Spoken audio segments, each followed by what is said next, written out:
கடவுளிலே கருணை தன்னை காணலாம், அந்த கருணையிலே கடவுளையும் காணலாம். நல்ல மனசாட்சியே தேவனரசாட்சியாம், அன்று ஒருபோதும் மறையாது அவன் சாட்சியாம். புதிய புதிய நண்பர்கள் அனைவரும் வணக்கம். நான் ராஜ்பாபு. டிஸ்க்ளைமர் சொல்லுவோம் நினைக்கிறீங்க, சொல்ல மாட்டோமே. நாங்க ஏன் சொல்ல போறோம்? கண்ணுக்கு முன்னாடி ஆதாரம் இருக்கும் போது அந்த ஆதாரத்தை பார்த்து விட்டு அக்கிரம அநியாயத்துக்கு பேசும்போது நம்ம ஏங்க ஆதாரபூர்வமான ஆதாரங்களை மக்கள்கிட்ட கொண்டு போய் சேர்க்கிற இந்த வீடியோவுக்கு டிஸ்க்ளைமர் சொல்லணும்? டிஸ்க்ளைமரே தேவை கிடையாது. ஆனா நண்பர்கள் சப்ஸ்கிரைப் யார் யார் பண்ணாம இருக்கீங்களோ சப்ஸ்கிரைப் செய்து புதிய பூமிக்கு ஆதரவு கேட்டுக்கொண்டும் இந்த காணொலியை பொறுமையாக பார்க்க வேண்டும் என்று அன்போடு கேட்டுக்கொண்டும் இந்த காணொலி இருக்கிறோம். வடிவேல் காமெடி வரும் இல்லீங்களா? ஐயோ திருப்பிட்டாங்களே அப்படின்னு சொல்றா பார்த்தா பாருங்க. வாயை திறந்தா போதும். நம்ம கல்வித்துறை அமைச்சர் இருக்கார் இல்லீங்களா, கேமராமேன் அந்த பக்கம் கேமரா திருப்புங்க, அந்த பக்கம் கேமரா திருப்புங்க, அங்க பாருங்க எப்படி அடிக்க வராங்க பாருங்க, என்னங்க இது அடிக்க வராங்கன்னு சொல்லி ஏற்கனவே கத்துனாங்க. கேமராவை திருப்புங்க. நேற்றைய தினம் கூட பாருங்க, கல்வித்துறை அமைச்சர் அந்த கேமராமேன் அந்த பக்கம் கேமராவை திருப்புங்க, என்னங்க என்ன இது அங்க பாருங்க. ஏவா வேலு அவர்கள் கட்டி பிடிக்கிறாரு சட்டமன்ற உறுப்பினர். அப்படி இருந்தும் பாஞ்சி பறந்து அடிக்கிறதுக்கு வராது. இப்ப என்ன நடந்தது கேமரால காட்டினாங்களா தெரியல. அவரு மாண்புமிகு சட்டமன்ற உறுப்பினர் தான் இடத்தை விட்டு வசந்தம் கார்த்திகேயன் அடிக்கிறதுக்கு பாஞ்சு வந்து ஏவா வேலு கட்டி பிடிச்சு அணை கட்டி தடுக்கிறார். மதிப்பிற்குரிய பூண்டி கலைவாணன் அங்க இருந்து நடுவரத்துல வந்து அடிக்கிறது வராரு. சரி, எப்ப பார்த்தாலும் ரிக்வஸ்ட் கொடுத்துருக்காரு, கேமராமேன் அந்த பக்கம் கேமரா திருப்புங்க கல்வித்துறை அமைச்சர் சொல்றாரு. அவர் ஆசையை இன்னைக்கா நிறைவேற்றலாம்னு சொல்லிதான் பாருங்க கேமராவை திருப்புறாங்க. ஆனா பாருங்க, கேமரா திரும்பி எந்த பக்கம் நிக்குதுன்னு சொன்னா, அதாவது மாண்பு மரபு சபையை கொஞ்சம் கூட பாருங்க மரியாதை நடத்த மாட்டாங்க. இந்த சட்டமன்றத்தை என்னவென்று நினைத்துக் கொண்டிருக்கிறார்கள். முதல்ல இவங்க என்ன நினைச்சிருக்காங்கன்னு தெரியல, பாய்க்கு வந்ததை அடிச்சு தள்ளுங்கிறாங்க. இருந்தாலும் பாருங்க, கேமரா அந்த பக்கம் திருப்புங்கன்னு சொல்லி திருப்பிட்டாங்க. கேமரா அந்த பக்கம் திருப்புனா யார் பக்கம் என்ன இருக்குன்னு பாருங்க. கையை நீட்டி பேசுறாங்க, அடிக்கிறதுக்கு பாஞ்சி வராங்க, நாக்கெல்லாம் கடிக்கிறாங்க, செய்கையெல்லாம் காட்டுறாங்க. இந்த மாதிரி பண்றாங்களே, பைத்தியங்கள்லாம் சொல்றாங்களே. என்ன வார்த்தை இது? பைத்தியம் மாதிரி பேசுறாங்கன்றாங்க. இதைத்தான் சட்ட அமைச்சர் சுட்டி காட்டுறாரு. உரிமையில் பேசுவது, வாடா போடா என்ன பேசுவது, இந்த மரபுக்கு விரோதமான வார்த்தைகளை பேசுவது, இதையெல்லாம் அவர்கள் தவிர்க்க வேண்டும். இனிமேல நீங்க பொறுமையா இருக்க கூடாது. கேமராமேன் சார் அந்த பக்கம் கேமராவை திருப்புங்கன்னு கேட்டு வாங்கி கேமரா லென்ஸ் மூலமாக பாருங்க, இவங்க தான் எக்ஸ்போஸ் ஆயிருக்காங்க. ஒட்டுமொத்த அமைச்சர்கள், அந்த ஃப்ரண்ட் ரோ அமைச்சரும் சரி, அந்த ஃப்ரண்ட் ரோக்கு பின்னாடி இருக்கிற அடுத்த ரோ அமைச்சர் எல்லாருமே பாருங்க எந்திரிச்சு, ஏய் என்ன யார்கிட்ட பேச உக்காரு பாக்குறியா, நாங்க யாருன்னு காட்டுறோம். ஒரு பக்கம் பாருங்க ஆதவ அர்ஜுனா அவர்கள் கையை நீட்டி உட்காரு எந்திரிச்சு, அவ்வளவுதான். இன்னொரு பக்கம் பாருங்க வேளாண் துறை அமைச்சர் வினோத், அடுத்த பக்கம் பாருங்க பர்வேஷ், இந்த பக்கம் ஸ்ரீநாத். இன்னும் அந்த ரெண்டு ரோல இருக்கிற அமைச்சர்கள் எல்லாருமே எந்திரிச்சு இவங்க தான் பாருங்க என்ன மாதிரி ஆக்ஷன் காட்டுறாங்க. சட்டமன்றத்தில் நடந்து கொள்வதை போலவா நடந்து கொள்கிறார்கள் அடுத்தவங்களை பார்த்து கேள்வி கேட்டு இவங்க தான் பாருங்க என்ன மாதிரி பண்றாங்க. விரல நீட்டி பேசுறாங்க திமுகவை சேர்ந்தவங்க அப்படின்னு சொல்லிட்டு இவங்க தான் விரல நீட்டுறாங்க. அதுவும் ஒட்டுமொத்தமா ரெண்டு ரோல இருக்கிற எல்லா அமைச்சர்கள் ஒட்டுமொத்தமா பாருங்க விரல நீட்டி தான் பேசுறாங்க. எந்திரிச்சிங்க, அவ்வளவுதான். நாங்க யாருன்னு காட்டட்டுமா? காட்டிடுச்சு கேமரா, இவங்க எல்லாம் யாருன்னு காட்டிடுச்சு. ரெண்டு பக்கமும் ஒரு பக்கம் கவர் பண்ணுங்கன்னு சொன்னா ரெண்டு பக்கமும் சேர்த்து அந்த லென்ஸ் கவர் பண்ணியிருக்கே. இந்த பூச்சிக்கெல்லாம் நாங்க பயிர மாட்டோம், நாங்க யாருன்னு காட்டட்டுமான்னு சொல்லி கல்வித்துறை அமைச்சர் கேட்டாருங்க. இந்த உருட்டல் மிரட்டல்களாம் பயப்படக்கூடிய கட்சி தமிழக வெற்றி கழகம் அல்ல. எதிர்கட்சிகள் எந்திரிச்சு இவங்களை பார்த்து கேள்வி கேட்டா போதும், உடனே கேமராவை திருப்புங்க. ஏன் கேமரால பதிவானலாம் போதாதா? நீங்க தானே கர்ம வீரரை காம வீரர்னு சொல்லி மாட்டினாங்க.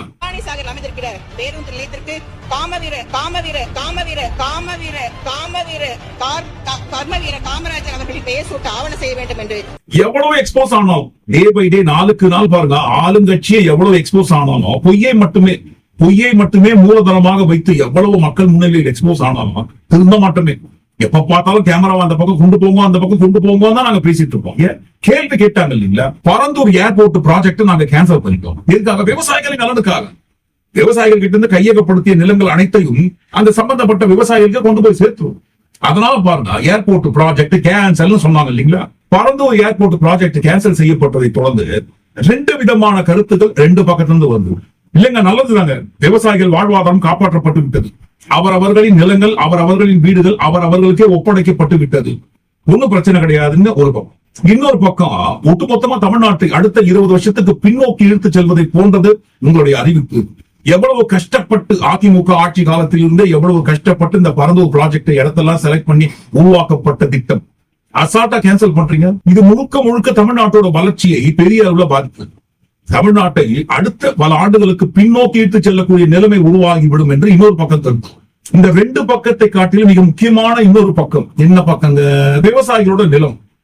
யார்கிட்ட இருந்து, எந்த விவசாயிகள் கிட்ட இருந்து அந்த பரந்தூர் ப்ராஜெக்டுக்காக விவசாயிகள் நிலங்களை கையகப்படுத்தினாங்களோ அவங்க கிட்ட கொடுத்துருவீங்க இல்லீங்களா? ப்ராஜெக்ட் கேன்சல் ஆனதுக்கு அப்புறம் அதே எப்படியே கொடுக்க முடியும்? யார் யார் கிட்ட இருந்து, எந்தெந்த விவசாயிகள் கிட்ட இருந்து நிலங்களை கையகப்படுத்தினாங்களோ கையகப்படுத்திய நிலங்களோட அளவுக்கு தகுந்த மாதிரி கவர்மெண்ட் தான் நிவாரணம் கொடுத்துட்டாங்க இல்லீங்களா? அந்த இடத்திற்கு உரிய விலை என்னவோ அதை கொடுத்த பிறகு மறுபடியும் எதுக்காக அவங்க கிட்ட கொடுக்கணும்? இல்லைங்க, பரந்தூர் ப்ராஜெக்ட் தான் கேன்சல் பண்ணிட்டீங்க இல்லீங்களா? அப்ப நிலத்தை அவர்களிடம் ஒப்படைத்து விட வேண்டியதானே? அப்படிலாம் ஒப்படைக்க முடியாதுங்க. இப்போ இருக்கிற 1000க்கும் மேற்பட்ட ஏக்கர்ல நாங்க தொழில்துறையை உருவாக்கணும். மாண்புமிகு உறுப்பினர் கேள்வி கேட்டிருந்தாரு. இந்த திட்டத்தை கைவிட்டுட்டீங்க, கையகப்படுத்திய நிலத்தை என்ன பண்ண போறீங்கன்னு. மாற்று தொழில் திட்டங்கள் மக்களை பாதிக்காதவாறு கையகப்படுத்தப்பட்ட நிலங்களில் செயல்படுத்தப்படும். இதன் மூலம் தொழில் வளர்ச்சி மற்றும் வேலை வாய்ப்பு, பொருளாதார வளர்ச்சி இப்பகுதியில் ஏற்படும். என்னங்க முதல்ல கோடு போடுறாங்க? பரந்தூர் ப்ராஜெக்ட் கேன்சல் பண்ணதுக்கு காரணமே விவசாயிகளோட வாழ்வாதாரம் பாதிக்கப்படக்கூடாது என்பதற்காகத்தான். அதை மையப்படுத்தி கேன்சல் பண்றோம்னு சொல்றாங்க. அப்படி இருக்கும்போது அதே விவசாய நிலங்களில் இவங்க சொன்ன விவசாய நிலங்கள்னு சொன்ன அந்த விவசாய நிலங்களில் தொழில்துறை உருவாக்கும்னு சொன்னா அப்ப மட்டும் பாருங்க, சுற்றி இருக்கிற அனைத்து விவசாயிகளோட நிலங்கள் பாதிக்காதா? தொழில்துறையை கொண்டு வந்தா அரசாங்கம் கையகப்படுத்திய நிலங்களை உரியவர்களிடமே ஒப்படைத்து விடுகிறோம் அப்படின்னு சொன்னா வேறு. ஆனா அரசாங்கம் விலை கொடுத்து வாங்கி கையகப்படுத்திய அந்த நிலங்களை தொழில் நிறுவனங்களிடம் கொண்டு போய் கொடுக்கணும்னு சொன்னா அப்ப பிரைவேட் கிட்ட கொடுக்க போறோம்ன்றாங்க. அதுதானே முதல்ல இந்த பரந்தூர் ப்ராஜெக்ட் வருவதாக சொன்ன இந்த இடத்துல எதை செய்ய முடியும், எதை செய்யக்கூடாது, எதை செய்ய முடியாது என்பதில் எக்கச்சக்கமான சட்ட சிக்கல் இருக்கு.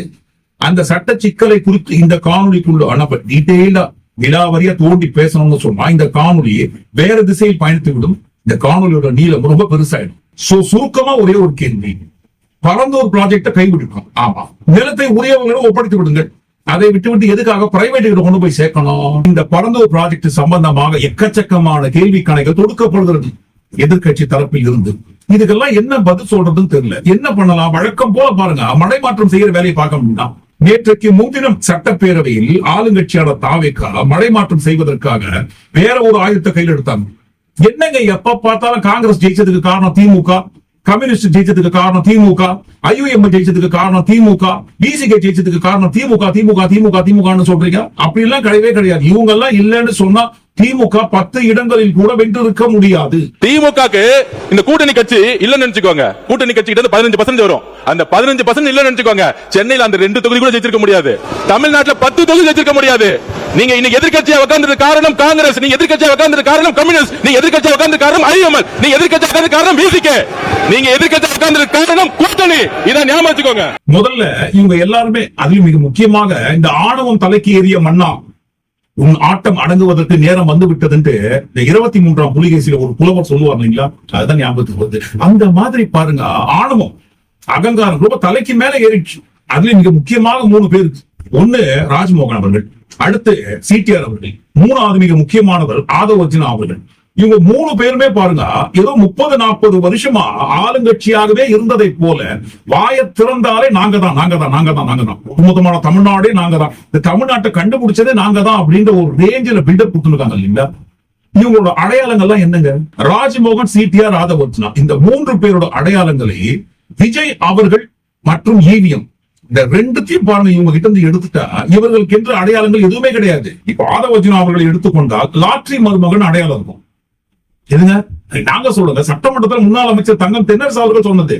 அது கூட ஏன் சொன்னாரு? அவரா சொல்லல, இவங்கதான் வம்பு சண்டைக்கு வந்தாங்க. இந்த பரந்தூர் ப்ராஜெக்டை குறித்து திமுகவுக்கு அக்கறைலாம் கிடையாதுங்க. இதுல இப்ப அதிகமாக கவலைப்பட்டு இங்க கதறுபவர்கள் அனைவரும் பாத்தீங்கன்னா ஒண்ணு ஜி ஸ்கொயர் மாப்பிளைக்காக இருக்கட்டும், இல்லைன்னா அதுல கருப்பு பணத்தை கொண்டு போய் முதலீடு செய்தவர்களா இருக்கட்டும், வேற யாருக்காகவும் இருக்காது.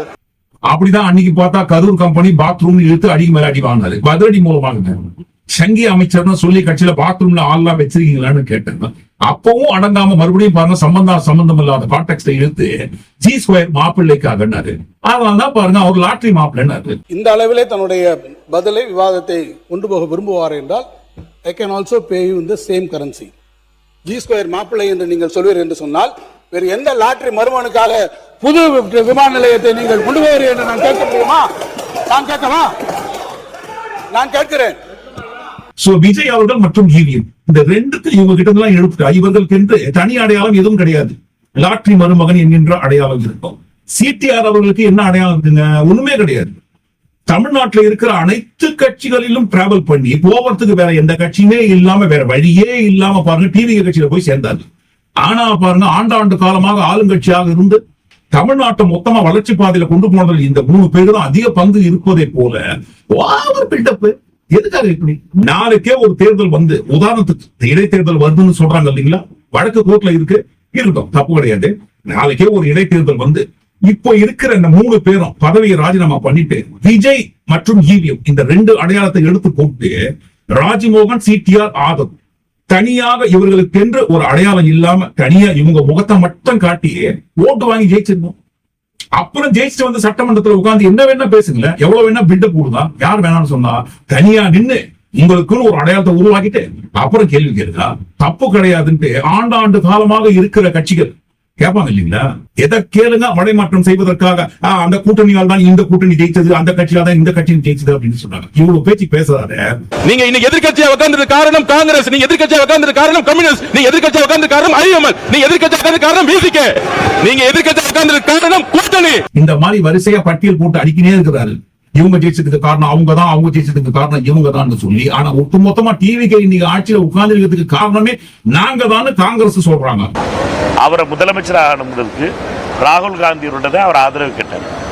முதல் கடிதம் கொடுத்ததுங்கிறது ராகுல் காந்தி, காங்கிரஸ் கட்சி தான் கடிதம் கொடுத்துச்சு. கம்யூனிஸ்ட் ஆபீஸ் வாசல்ல நின்னு பிச்சை எடுத்தது மறந்து போச்சான்னு சொல்லி கம்யூனிஸ்ட் கேட்கறாங்க. நாங்கள கேட்கிறோம். இன்றைக்கு இவர்கள் ஆட்சி அமைப்பதற்கே யார் ஆதரவு கொடுத்திருக்கிறா? இந்த இடதுசாரி கட்சிகள் தான். அன்றைக்கு இந்த கட்சி ஆபீஸ்ல பிச்சை எடுக்கிற மாதிரி பிச்சைக்காரர்களை போல இந்த தாவேகா நிர்வாகிகள் நின்று கொண்டிருந்தார்கள். அது யாராவது மறுக்க முடியுமா? இடதுசாரி கட்சிகள் தயவில் ஆட்சி நடத்தி கொண்டு இடதுசாரி கட்சிகளையே நீங்க உறவு பாக்குறீங்களான்னு கம்யூனிஸ்ட் கேட்கறாங்க. நாங்கள கேட்கிறோம். இந்த அரசாங்கத்துக்கு இது ஆட்சி அமைவதற்கு, ஆட்சியில் தொடர்வதற்கு மார்க்சிஸ்ட் கம்யூனிஸ்ட் கட்சி ஆதரவு கொடுத்திருக்கிறது.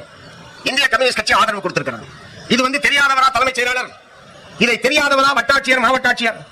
ஆகவே இடதுசாரிகளுடைய ஆதரவோடு தான் இந்த அரசு நீடிக்கிறது என்று தெரிந்ததற்கு பிறகும் இடதுசாரிகள் மீது இத்தகைய நோக்கப்பூர்வ உள்நோக்கத்தோடு இத்தகைய அறிக்கைகள் எல்லாம் அனுப்பப்படுகிறது, சுற்றறிக்கை அனுப்பப்படுகிறது என்று சொன்னால் உண்மை நிதர்சனம் களத்தில் இவ்வாறாக இருக்கு. டிவிக்கு அமைச்சர்கள்லாம் இன்னைக்கு அமைச்சர்கள் பதவியில் அமர்ந்து கொண்டு இருக்கிறார்கள் என்று சொன்னால் அதற்கு காரணம் நாங்க தான். காங்கிரஸ் கட்சி மட்டும் இல்லைன்னு சொன்னா இன்னைக்கு இருக்கிற டிவிக்கு அமைச்சர்கள் யாருமே அமைச்சர்களாக ஆகியிருக்க முடியாது. காங்கிரஸ் கட்சி மட்டும் 5 சீட்டு ஆதரவு கொடுக்கலன்னு சொன்னா, ராகுல் காந்தி அவர்கள் மட்டும் சிஎம் நம்ம விஜய் தான் சொல்லலன்னு சொன்னா இன்றைக்கு முதல்வராக ஆகியே இருக்க முடியாது விஜய் அவர்கள். முதல்ல திரு விஜய் அவர்களை பொறுத்த மட்டும் 105 இடங்கள் 106 இடங்கள் கிடைத்த உடனே முதல்ல அவர் கால் பண்ணது திரு ராகுல் காந்தி அவர்கள். அதனால தாவேகா அவருடைய இன்றைய அமைச்சர்கள் எல்லாருக்கும் அந்த உண்மை தெரியும். அவர்கள் எல்லாம் அமைச்சராவதற்காக காங்கிரஸ் கட்சியினுடைய ஆதரவு முதல்ல வந்துச்சு. சோ நீங்க ஜெயிச்சதுக்கு காரணம் அவங்க தான், நீங்க ஜெயிச்சதுக்கு காரணம் இவங்க தான் அடுத்தவர்களை பார்த்து சொல்வதற்கு முன்பாக நீங்க ஆட்சியில யார் தயவுல உட்கார்ந்து நிற்கிறோன்றத முதல்ல நீங்க கண்ணாடி பார்த்து கேட்டுக்கங்க சார். ஓரான பார்த்து முதுகு போனாலும் ஒட்டகம் சொல்லக்கூடாதுன்னு நாங்க சொல்லல, காங்கிரஸ் கம்யூனிஸ்ட் இடதுசாரி கட்சிகள் சொல்றாங்க. கஜினின்ற ஒரு படத்துல கல்பனான்னு ஒரு கேரக்டர் வரும் இல்லைங்களா, ஏமா அந்த வீடியோ உன் பேர்ல இல்லையா, வெய்வா போன கீழே கிட்டத்தட்ட அந்த மாதிரி தான் பாருங்க. நீங்களே அடுத்த கட்சியோட தயவுல ஆட்சி நடத்தி கொண்டிருப்பதாக ஊர் முழுக்க சொல்லி இருக்கிறாங்க. உங்க கூட கூட்டணியில் இருந்து நம்ம எல்லாம் அடுத்தவங்களை பார்த்து பேசலாமா சார்? உங்க தலைவர் தான் சொன்னது. நீங்களாம் நம்மளை பத்தி அவதூறு பேசலாமா சார்? இது நியாயமா? சட்டமன்றத்திலும் சரி, வெளியிலும் சரி, ஊர் முழுக்கவும் சரி, ஆளுங்கட்சி தாவேகா அரசுக்கு எதிராக மக்களும் சரி, போராட்டம் செய்பவர்களும் எக்கச்சக்கமான கேள்விகளை கேட்டுக்கிறாங்க. நிறைய பிரச்சனை போயிருந்தது. இதையெல்லாம் திசை திருப்புவதற்கு என்ன பண்ணலாம்? நம்ம கிட்ட இருக்கிற ஒரே ஒரு ஆயுதம் சட்டமன்றத்தோட நேரலை. சிஎம் சார் பிரஸ் மீட் எல்லாம் கொடுக்கறது கிடையாது, விஜய் சார் பிரஸ் மீட் எல்லாம் கொடுக்கறது கிடையாது. இப்போதைக்கு அவங்க கிட்ட இருக்கிற ஒரே ஒரு மேஜர் டூல் சட்டமன்றத்தோட லைவ், சட்டமன்றத்தோட நேரலையை மிகப்பெரிய ஒரு டூலாக பயன்படுத்தி தான் பாருங்க அவதூறுகளை மாறி வீசிடலாம். அவை குறிப்பிலிருந்து நீக்கிடுவாங்க. ஆனா பாருங்க லைவ்ல ஏறுது இல்லைங்களா, லைவ்ல போயிருக்கு. அதுக்கப்புறம் நீங்க அவை குறிப்பிலிருந்து நீக்கலன்னா எங்களுக்கு வீடியோ கிடைச்சிருக்கு, அந்த வீடியோவை கட் பண்ணி நாங்க ரீல்ஸ் வழியா கண்டென்ட் மூலமா கிரியேட் பண்ணுவோம் இல்லைங்களா, அதைத்தான் பண்ணிட்டு ஆதாரம் இல்லைன்னு தெரியும். அவங்க பேசுற பேச்சுக்கு ஆதாரம் இல்லைன்னு அவங்களுக்கே தெரியும். ஆதாரம் இல்லைன்னு தெரிந்த பிறகுதான் பாருங்க பகிரங்கமா தைரியமா பொய்ய பேச ஆரம்பிக்கிறாங்க. அதுக்கு காரணம் நேரலையில் பதிவாகும் காட்சிகள். பொய்ய பரப்பிடுறோம், நேரலையில பாத்துறாங்க. அதற்கு பிறகு நீங்க நீக்கனா என்ன, நீக்கலனா என்ன, நாங்க தான் பொய்ய பரப்பிடுறோம் இல்ல. என்னங்க இந்த மாதிரி நடக்குதே ஊருக்குள்ள அப்படின்னு ஆளுங்கட்சியை நோக்கி எதிர்கட்சியை கேட்கக்கூடாது. கேள்வின்னு கேட்டாங்க உடனடியா பாருங்க அவதூறுன்ற ஒரு ஆயுதத்தை கையில் எடுத்துருவாங்க. பொய்ன்ற ஒரு மகா கோர கொடூரமான ஆயுதத்தை வீச ஆரம்பிச்சிடும். அதே மாதிரி ஒரு மடைமாற்றம் செய்கிற வேலையைத்தான் பாருங்க நேற்றைய தினம் கையில எடுத்திருக்காங்க. மதம் ஜனநாயகன் படத்தை பார்த்து கண்ணீர் சிந்தியது போதாதுன்னு சொல்லி நேற்றைய தினம் பாருங்க கண்ணீர் சிந்துறாங்க சட்டமன்றத்துல. அதுவும் எதை குறித்து? ஐயோ திமுக கட்சி இந்த மாதிரி பேசுறாங்களே, இஸ்லாமியர்களை ஒட்டுமொத்தமா தீவிரவாதிகள் என்று சொன்னதே அவங்கதான். முஸ்லீமை தீவிரவாதிகள் என்று முத்திரை குத்தியதே திமுக தான். முஸ்லீம் தீவிரவாதி என்று 5 முறை பேசினவர்கள் இந்த திமுக காரர்கள் என்பதை இந்த இடத்தில் நான் சொல்ல கடமைப்பட்டிருக்கின்றேன். முஸ்லீம் தீவிரவாதி பேசியிருக்கிறாங்க, முஸ்லீம் தீவிரவாதி பேசியிருக்கிறாங்க. முஸ்தபா அவர்கள் இதை போல சொன்னதை அடுத்து உடனடியாக பாருங்க தாகிரா சட்டமன்ற உறுப்பினர், ஆமாமா கண்டிப்பா இஸ்லாமியர்கள் தீவிரவாதி சொன்னது திமுக கூட்டம். முஸ்லீம வந்து தீவிரவாதிகள் சொன்ன கூட்டம் தான் இந்த கூட்டம். திமுக அரசு சொன்னதுதான், அது இல்லைன்னு மறக்கவே முடியாது.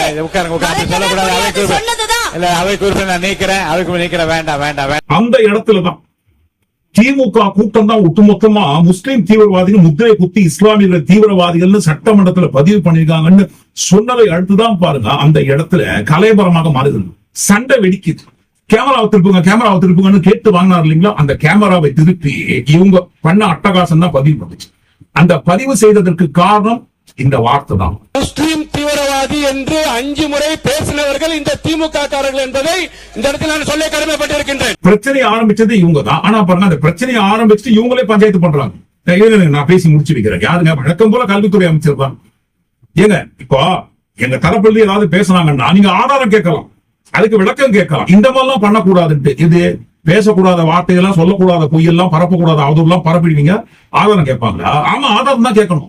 ஆதாரம் தானே நான் காட்டுறேன் பாருங்கன்னு சொல்லி முஸ்தபா அவர்கள் பாருங்க சபாநாயகர் கிட்ட ஒரு ஆதாரத்தை காட்டுறாரு.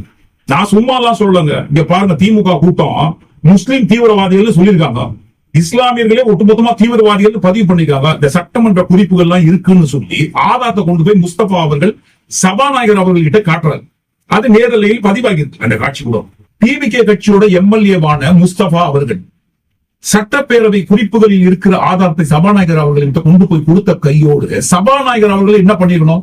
ஏன்னா பாருங்க இது ஒரு சென்சிட்டிவான இஷ்யூ, ஒட்டுமொத்தமா ஒரு மதத்தையே டார்கெட் பண்ணி பேசுற விஷயம். அந்த மாதிரி விஷயத்தை குறிப்பிட்டு ஒரு ஆதாரத்தை கொடுக்கிறது. உடனடியாக என்ன கேட்டிருக்கணும், என்ன பண்ணிருக்கணும்ன்றத நம்ம அடுத்து சொல்லுவோம். ஆனா அவங்க என்ன பண்ணாரு தெரியுங்களா? ஆதாரத்தை காட்டி விடுங்க, ஆதாரத்தை என்று காட்டிவிட்டீர்கள். அவையின் மாண்பு கருதி, மக்களின் நலன் கருதி அந்த ஆதாரங்கள் கொடுத்திருக்கிற ஆதாரம் அத்தனையும் நான் ஆய்வில் வைத்துக் கொள்கிறேன். தொடர்ந்து இது குறித்து நீங்கள் பேசாம மற்ற விஷயங்களை போங்க. ஆதாரம் இருக்கிறது என்பதை காட்டிவிட்டால் நான் ஆதாரத்தையும் பார்த்து விட்டேன். ஆனால் அதை மிகைப்படுத்தி அவையில வெளியிட விரும்பவில்லை. அவையில் அதை பற்றி நான் விவாதிக்க விரும்பவில்லை. ஆதாரங்கள் எங்களை காட்டியிருக்கிறார், அவை குறிப்பிலும் இருக்கிறது, அதையெல்லாம் வெளியிட விரும்பவில்லை, விவாதிக்க விரும்பவில்லை. அவையின் மாண்பு கருதி, மக்கள் நலன் கருதியும் அந்த விஷயத்தால மற்ற விஷயத்தை நீங்க போங்க. எவ்வளவு பெரிய சென்சிட்டிவான விஷயத்தை எடுத்து விட்டு இருக்காரு. இதை ஆஃப் பண்றதுக்கு இந்த மாதிரியா பதில் சொல்லுவாங்க? ஆதாரம் என்கிட்ட இருக்கு, கொடுத்துட்டாரு, நானும் பார்த்துக்கிட்டேன், அதை மிகப்படுத்தி நான் இதை அடுத்த கட்டமாக கொண்டு போக விரும்பவில்லைன்னு சொன்ன உடனே பாருங்க டிவிகே கட்சியை சேர்ந்தவங்க மேசையை தட்டுறாங்க. எதுக்கு மேசையை தட்டுறாங்க? ஆதாரத்தை கொண்டு வந்து கொடுத்துட்டாரு, நான் பார்த்துட்டேன்னு சொன்னதற்காக. நியாயமா அந்த இடத்துல முஸ்தபா அவர்கள் கிட்ட சபாநாயகர் என்ன கேட்டிருக்கணும்? என்னங்க ஆதாரம் இது? என்ன ஆதாரம் இது? வாய்க்கு வந்ததை அடிச்சு விட்டு போறீங்க, கேட்டாக்கா ஆதாரம் இதுதான் கொடுக்குறீங்க. முஸ்லீம் தீவிரவாதிகள் சொன்னாங்களா? இஸ்லாமியர்கள் ஒட்டுமொத்தமா தீவிரவாதிகள் திமுக சட்டப்பேரவையில சொன்னாங்களா? எந்த கான்டெக்ட்ல சொன்னாங்கன்னு உங்களுக்கு தெரியுமான்னு உண்மையில பேசுது. ஆதாரம் இருக்குன்னு என்கிட்ட கொண்டு வந்து கொடுத்துருக்கீங்களா? அந்த ஆதாரத்தை முதல்ல முழுசா நீங்க பாத்தீங்களா, முழுசா நீங்க படிச்சிருக்கீங்களா கேட்டுக்கணும். உண்மையில் முஸ்தபா அவர்கள் சொன்ன அந்த ஆதாரம்னு சொன்ன அந்த ஆதாரத்துக்குள்ள என்ன ஆதாரம் இருக்குங்க? 1999 என்கின்ற ஆண்டை குறிப்பிட்டு தான் பேசினாரு, அழுதாரு. 1999 என்ன பார்த்து, என் சமுதாயத்தை பார்த்து இஸ்லாமிய மக்கள் எவ்வளவு பாதிக்கப்பட்டிருப்பாங்க. என் உணர்வை பேசுறேன், உண்மைதான். 1999 ஆண்டில் சட்டப்பேரவையில் முஸ்லீம் தீவிரவாதிகள் என்று குறிப்பிட்டு பேசியிருக்காங்க. அதுவும் யார் பேசியிருக்காங்க, எதுக்காக பேசினாங்க? 1999 ஆண்டு யாராலையும் மறக்க முடியாத வருஷம். தீவிரவாதிகளுக்கும் சிறை காவலர்களுக்கும் இடையில் நடந்த அந்த மோதல் இன்னைக்கும் பாருங்க, அதை யாராலையும் மறக்க முடியாது. அந்த மோதலை குறித்து தான் பாருங்க சட்டப்பேரவையில் ஒரு சிறப்பு கவன ஈர்ப்பு தீர்மானம் ஒன்று கொண்டு வரப்படுகிறது. 1999 ஆண்டில் சிறையில் நடந்த அந்த மோதலை குறித்து 1999 ஆண்டில் சட்டப்பேரவையில் கொண்டு வந்த சிறப்பு கவன ஈர்ப்பு தீர்மானத்தை குறித்து நம்ம விரிவாக பேச வேண்டும் என்று சொன்னால் தனியாகத்தான் ஒரு காணொலி பதிவு பண்ணுங்க. அதனால பாருங்க அது சம்பந்தப்பட்ட சட்டப்பேரவை குறிப்புகள் இந்த பக்கம் வந்து நண்பர்கள் ஃப்ரீயா இருக்கும்போது இந்த சிறப்பு கவன ஈர்ப்பு தீர்மானத்தை குறித்து சட்டப்பேரவையில் என்ன நடந்தது என்கின்ற விவரங்கள் அனைத்தையும் நிறுத்தி நிதானமா நண்பர்கள் ஃப்ரீயா இருக்கும்போது படிச்சு பார்த்துக்கோங்க. சுருக்கமா சொல்ல வேண்டும் என்று சொன்னால், சட்டமன்ற உறுப்பினர் முஸ்தபா என்கிட்ட ஆதாரத்தை கொடுத்தாரு. நானும் அந்த ஆதாரத்தை பார்த்து விட்டேன். மேற்கொண்டு இதை மிகைப்படுத்தி அடுத்த கட்டத்துக்கு கொண்டு செல்லாமல் இதை இத்தோடு முடித்துக் கொள்ள விரும்புகிறேன்னு சொல்வதற்கு பெயர் தீர்வு கிடையாதுங்க. என்ன ஆதாரம் இருக்கு, எந்த ஆதாரத்தின் அடிப்படையில் முஸ்தபா அவர்கள் சொன்னாரு, எந்த ஆதாரத்தின் அடிப்படையில் சட்டப்பேரவை குறிப்புகளில் இடம்பெற்றிருக்கு, எந்த கான்டெக்ட்ல அந்த வார்த்தை பேசப்பட்டதுன்னு அவையில ஓப்பனா சொல்லிருக்கணும். இஸ்லாமியர்களை ஒட்டுமொத்தமா தீவிரவாதின்னு முத்திரை குத்தியது திமுக கட்சி, திமுக கூட்டம், திமுக கூட்டணின்னு சொல்றாங்க இல்லைங்களா, சொல்லிருக்காங்க. உண்மைதான். இஸ்லாமியர்கள் தீவிரவாதிகள், முஸ்லிம் தீவிரவாதிகள் சட்டப்பேரவை குறிப்புகளில் இருக்கு. அந்த குறிப்புகளைத்தான் பாருங்க சபாநாயகர் கிட்ட முஸ்தபா கொண்டு போய் கொடுத்திருக்காரு. ஆனா பாருங்க, கொடுத்த அந்த ஆதாரத்தை கட் பண்ணி கொடுக்காம முழுசால கொண்டு போய் கொடுத்துருவோம். அப்படியா வெட்டி கொடுக்குறீங்க, முழுசா கொண்டு வந்து கொடுங்கன்னு சபாநாயகர் கேட்டிருப்போம். கேட்கல. அவர் கட் பண்ணி எடுத்து போய் கொடுத்தாலாம். அதை பார்த்துட்டு ஆதாரத்தை பார்த்துட்டேன்னு சொல்றது எப்படிங்க? கனவா இருந்தாலும் ஒரு நியாய தர்மம் வேணும் இல்லைங்களா? சட்டப்பேரவையில் முஸ்லீம் தீவிரவாதிகள் குறிப்பிட்டிருக்காங்க. அது யார் குறிப்பிட்டிருக்காங்க? இப்ப கூட கூட்டணியில் இருக்கிறாங்க இல்லீங்களா, எங்க தயவில் தான் அவங்க ஆட்சி நடந்து கொண்டிருக்கிறது சொன்னாங்க பாருங்க, கம்யூனிஸ்ட். அவங்க தான் பேசியிருக்காங்க. சுப்பராயன் அவர்கள் சொல்லியிருக்காரு முஸ்லீம் தீவிரவாதிகள் என்று பதிவு பண்ணியிருக்காரு. ஆனா பாருங்க, பதிவு பண்ணது அவரா பதிவு பண்ணல, முஸ்லிம் தீவிரவாதிகள் என்று குறிப்பிட்டு சொல்றாங்க. அந்த மாதிரிலாம் முஸ்லிம் தீவிரவாதிகளை சொல்லக்கூடாது. எப்படிங்க முஸ்லிம் தீவிரவாதின்னு ஒரு தரப்பு சொல்றாங்க. எந்த தரப்பு? பிஸ்கெட் ஏபி கட்சி. அவங்களை விட்டா ஊருக்குள்ள இந்த மாதிரி வார்த்தையெல்லாம் பயன்படுத்துறதுக்கு வேற யாராவது இருக்காங்களா? அவங்க தரப்பு, ஒரு தரப்பு பாருங்க முஸ்லிம் தீவிரவாதின்னு சொல்றாங்க. அந்த மாதிரி சொல்லக்கூடாதுன்னு பேசுறாங்க. ஒரு தீவிரவாதியை முஸ்லிம் தீவிரவாதின்னு முத்திரை குத்தாதீங்க, முஸ்லிம் தீவிரவாதின்னு சொல்லாதீங்கன்னு சொன்ன அந்த வார்த்தையை கட் பண்ணி கொண்டு வந்து கொடுத்து, இங்க பாத்துக்கோங்க, நான் பேசுறதுக்கு எந்த ஒரு ஆதாரம் இல்லாம நான் பேசல, ஆதாரம் இருக்கு பாத்துக்கோங்கன்னு சொன்னா, இதை இந்தியன்னு சொன்னா சட்னியால் நம்புமா? சட்னி கூட நம்பாத விஷயத்தை சபாநாயகர் நம்புறாரு.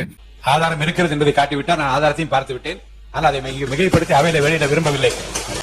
அவையில் அதை பற்றி நான் விவாதிக்க விரும்பவில்லை. 1999ஆம் ஆண்டு சிறையில் நடந்த மோதலை குறித்து சிறப்பு கவன ஈர்ப்பு தீர்மானம் கொண்டு வந்த சமயத்துல பாருங்க, சட்டப்பேரவையில் நடந்த விவாதம், அந்த விவாத குறிப்புகளை கொண்டு வந்து கொடுத்துதான் பாருங்க. அதுவும் கட் பேஸ்ட், வழக்கம் போல சோசியல் மீடியாவில் டிவி கட்சி பண்ற வேலையை சட்டப்பேரவையில் பண்றாங்க. வீடியோவை கட்டு பேஸ்ட் காப்பி பண்ணி எடிட் பண்ணி பரப்புற மாதிரியே சட்டப்பேரவை குறிப்புகளோடு பாருங்க எடிட் பண்ணி கொண்டு வந்து காட்டுறாரு. என்ன விஷயத்துக்காக, என்ன காரணத்துக்காக திமுக கூட்டணியில் இருக்கிறவங்க முஸ்லீம் தீவிரவாதிகள் பதிவு பண்ணாங்கன்னு சொல்லணும் இல்லைங்களா? அந்த மாதிரி சொல்லக்கூடாதுங்க. தீவிரவாதிகளே முஸ்லீம் தீவிரவாதின்னு சொல்லாதீங்க, ஒட்டுமொத்தமா ஒரு மதத்துக்கு அந்த மாதிரி சாயம் பூசாதீங்கன்றாங்க. இப்போ உதாரணத்துக்கு கரூர் சம்பவம் நடந்தது. அந்த சம்பவத்துல டிவிகே கட்சி தலைவர்ல இருந்து அந்த கட்சியே பாருங்க காணாம போய் இங்க தலைமுறை ஆயிட்டாங்கன்னு பேச்சு கொடுத்து, அந்த இடத்துல என்ன பண்ணுவாங்க, கரூர் சம்பவத்தை மையப்படுத்தி தானே பேசுவாங்க. பதிலடி கொடுக்கும் போது கூட நாங்க ஓடலங்க, தலைமுறை ஆகலங்க, இங்க நாங்க இருந்தோம்னு சொல்லி கரூர் சம்பவத்தை மையப்படுத்தி தானே பேசுவாங்க. அதே மாதிரி ஒரு கான்டெக்ட் தான் பாருங்க அந்த சமயத்தில் பேசப்பட்டது சட்டப்பேரவை. முஸ்லிம் தீவிரவாதிகள் சொல்லாதீங்க, சொன்னவங்களை பார்த்து பதிலடி கொடுக்கறதுக்காக சொல்லியிருக்காங்க, இந்த வார்த்தை யூஸ் பண்ணிருக்காங்க. அதை வெட்டி ஒட்டி எடுத்துன்னு வந்து இதுதான் ஆதாரம்னு காட்டுறாரு. அதையும் பாருங்க, ஆமாமா நான் பார்த்துட்டேன்னு சொல்றாரு. ஏன் அதே இடத்துல அதே சிறப்பு கவன ஈர்ப்பு தீர்மானம் நடந்த அதே சட்டப்பேரவை குறிப்புகளில் அதே பக்கத்துல கலைஞர் அவர்கள் என்ன பேசியிருக்காருன்னு பாருங்க. பேரவை தலைவர் அவர்களே, பாபர் எழுப்பிய அந்த மண்டபம் பாழடைந்து கிடக்கிறது, அங்கே புதர்களும் மண்டி கிடக்கின்றன, பாம்புகளும் தேள்களும் ஊர்கின்றன, அதனால் மக்களுக்கு அபாயம் என்ற கருத்திலா அந்த இடம் இடிக்கப்பட்டது? இல்லை, இது முஸ்லிம்களிடையே புனித இடமாக கருதப்படுகிறது.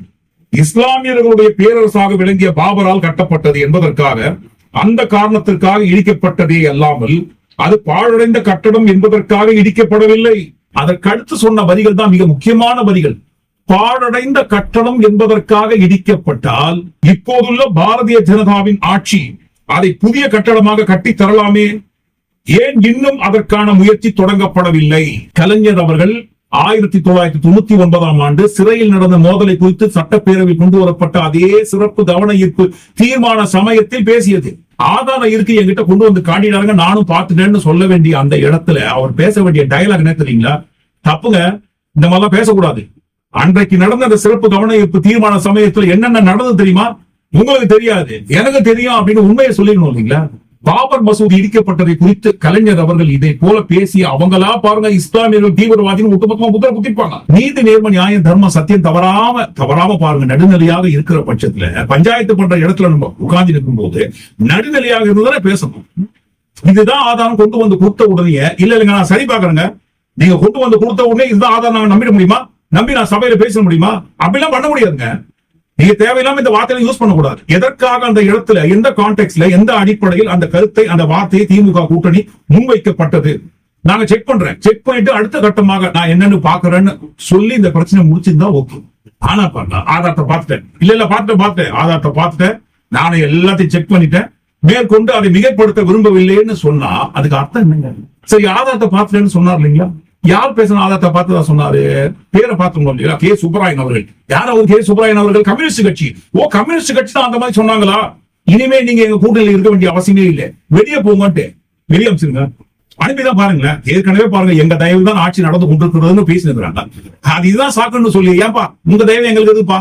நீங்க இந்த மாதிரி முஸ்லீம் தீவிரவாதி பேசுறீங்களா? ஓகே ஆதாரம் கொடுத்துட்டாங்க, சபாநாயகர் சொல்லிட்டாரு, நீங்க நாளைக்கே வெளியே போயிடுங்க. நாளைக்கு இன்னைக்கே வெளியே போயிடுங்கன்ட்டு வெளியே அனுப்பிடுங்க. அனுப்ப முடியாது இல்லைங்களா? ஒரு பேச்சு பேசும்போது அந்த பேச்சோட முழுமையான அர்த்தம் என்ன என்று தெரிந்து கொண்டு பேச வேண்டும். சரி அவங்கதான் வாய்ப்பு வந்து அடிச்சு தள்ளுறாங்க அப்படின்னு இருக்கும்போது நடுநிலையாக பஞ்சாயத்து பண்ற இடத்துல இருக்கிற நம்ம முழுமையாக அந்த ஆதாரத்தை பற்றி பாவம் மீடியால இருக்கிற நாங்களே அவர் 1999 சொல்லும் போதே பாருங்க அந்த ஆதாரத்தை எடுத்துக்கணும். முழுமையான ஆதாரம் இங்க இருக்கு. ஆனா நீங்க சபாநாயகர் சட்டப்பேரவையில் உட்கார்ந்து இருக்கிறீங்க, இப்படின்ற செகண்ட்ல அந்த குறிப்புகள் எடுத்துலாம் இல்லைங்களா? அவர் தான் எடிட் பண்ணி கட் பண்ணி அவர்களுக்கு தேவையான வகையில கான்டெக்ட் வர மாதிரி கொடுத்துட்டாரு. முழுமையான ஆதார பக்கங்களை எடுத்து முழுசா சொல்லிக்கலாம் இல்லைங்களா? நீங்களும் பாருங்க அவங்க பேசுறதை விட மிக மோசமாக ஆதாரம் இருக்கு நான் பார்த்துட்டேன்னு சொல்லி முடிக்கிறாங்க. கூட்டக்கலைங்க பஞ்சாயத்து முடிஞ்சிட்டு போன்னு சொல்லி. இப்ப மட்டும் இல்ல, திமுக முஸ்லிம்கள் தீவிரவாதி சொல்லிட்டாங்க, ஒட்டுமொத்தமா முத்திர குத்திட்டாங்கன்ட்டு இதே மாதிரி 2021 நினைக்கிறோம். 2021 எலெக்ஷன் வந்த சமயத்துல அப்துல் நாசர் அவர்கள் ஒரு இஸ்லாம் கட்சியை சேர்ந்தவர் தான். அவர் திமுக கூட்டணியில் இருந்தார், திமுக கூட்டணியில முதல்ல இருந்தாரு. இந்த 2021 எலெக்ஷன் வந்த சமயத்துல கூட இதே மாதிரி தான் பாருங்க அவர் ஒரு இன்டர்வியூ சொல்லியிருந்தாரு. அவர் மட்டும் கிடையாதுங்க, 2024 நினைக்கிறோம், நாங்க இந்த நினைவுகள் சரியாக இருக்கும் என்று சொன்னால் 2024 தான் இந்த பார்லிமெண்ட் எலெக்ஷன் வந்த சமயத்துல அதிமுகவும் பாருங்க இதே விஷயத்தை தான் டிவியில உட்கார்ந்து பேசியிருந்தாங்க. பொய்ய பரப்புவதே முதன்மையான வேலையாக வைத்துக் கொண்டிருக்கிறார். முஸ்லிம் தீவிரவாதி என்று 5 முறை பேசினவர்கள் இந்த திமுக காரர்கள் என்பதை இந்த இடத்துல நண்பர்கள் யாரும் தவறாக எடுத்துக் கொள்ளக்கூடாது. மிக முக்கியமாக இஸ்லாமிய தோழர்கள் யாரும் தவறாக எடுத்துக் கொள்ளக்கூடாது. 5 வேளை தொழுகை பண்ணி இறைவனை மனதால் நினைத்துக் கொண்டு குர்ஆன் படிக்கிற வாய் இந்த மனம் பொய் பேசலாமா? வாய் ஆளுங்கட்சியை எதிர்நோக்கி பாய்கின்ற கேள்வி கணைகள் அம்புகள் எதையோ பண்றேன்னு சொல்றீங்களே, என்னங்க பண்ணீங்கன்னு கேட்கிற கேள்வியை திசை மாற்றி மடை மாற்றுவதற்காக உங்களுக்கு கிடைத்த அந்த ஆயுதம் மதம் என்கின்ற ஆயுதம் தானா? எவ்வளவு சென்சிட்டிவான விஷயத்தை குறித்து போற போக்குல அசால்ட்டா பேசுறாரு. அந்த சென்சிட்டிவான விஷயத்தை குறித்து விரிவான விளக்கம் கொடுப்பதை விட்டுவிட்டு பார்த்துட்டாங்க ஆதாரம் இருக்கிறது என்பதை காட்டிவிட்டார். நான் ஆதாரத்தையும் பார்த்து விட்டேன். ஆனால் அதை மிகைப்படுத்தி அவையில வெளியிட விரும்பவில்லை. அவையில் அதை பற்றி நான் விவாதிக்க விரும்பவில்லை. ஒட்டுமொத்தமா எல்லாத்தையும் கூட்டி கழிச்சு இந்த காணொலிக்குள்ள சுத்தின ரீல் பேசின உலகமாக பொய்களை குறித்து நீங்க என்ன நினைக்கிறீங்க? கண்டிப்பா தவறான உங்க கருத்துக்களை பதிவு பண்ணுங்க. மீண்டும் நாளை காணொலி நான் சந்திப்போம். நன்றி, வணக்கம்.